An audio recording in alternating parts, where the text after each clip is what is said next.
নমস্কার, বর্ণালীস লাইফস্টাইলের আরও একটি নতুন ভিডিওতে আপনাদের সবাইকে স্বাগত জানাই। আজকে আমার একটা লাঞ্চের অর্ডার ছিল বাসন্তী পোলাও আর চিকেন কষা। ভাবলাম বাসন্তী পোলাওয়ের রেসিপিটা আপনাদের সাথে শেয়ার করি। তো চলুন দেখা যাক আমি কিভাবে বানাই বাসন্তী পোলাও। প্রথমে চালটাকে খুব ভালো করে ধুয়ে জল ঝরিয়ে আমি এটাকে শুকিয়ে নিয়েছি।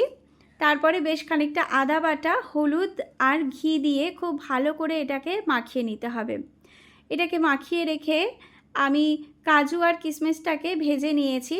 চেষ্টা করবেন সাদা তেল আর ঘি মিশিয়ে রান্নাটা করার। আপনারা চাইলে পুরোটা ঘিতেও করতে পারেন।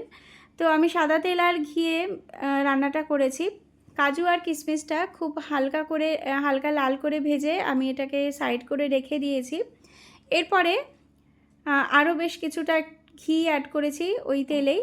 কাজু কিশমিশ ভাজার তেলেই বেশ খানিকটা ঘি অ্যাড করতে হবে। অ্যাড করে আমি যে চালটা ছিল জল ঝরানো চালটা সেটা দিয়ে দিয়েছি এবং চালটাকে খুব ভালো করে কিন্তু ভেজে নিতে হবে। চালটা আপনারা যতটা ভালো করে ভাজবেন পোলাওটা কিন্তু তত বেশি ঝরঝরে হবে। আর একটা টিপস কিন্তু মাথায় রাখতে হবে, জলের পরিমাপটা। ওটা যদি ভুল হয়ে যায় না, আপনার পোলাওটা পুরোটাই নষ্ট হয়ে যাবে। একদম গলে গেলে পোলাও কিন্তু তখন খেতে ভালো লাগবে না। 1 কাপ চালের জন্য সবসময় ইউজ করবেন 2 কাপ জল। আমি কিন্তু তাই করেছি। আর জলটাকে একটু ফুটন্ত গরম করে নেবেন।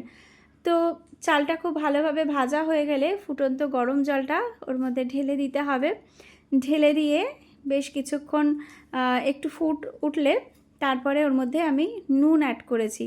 একটু নুনটা দেখে নেবেন।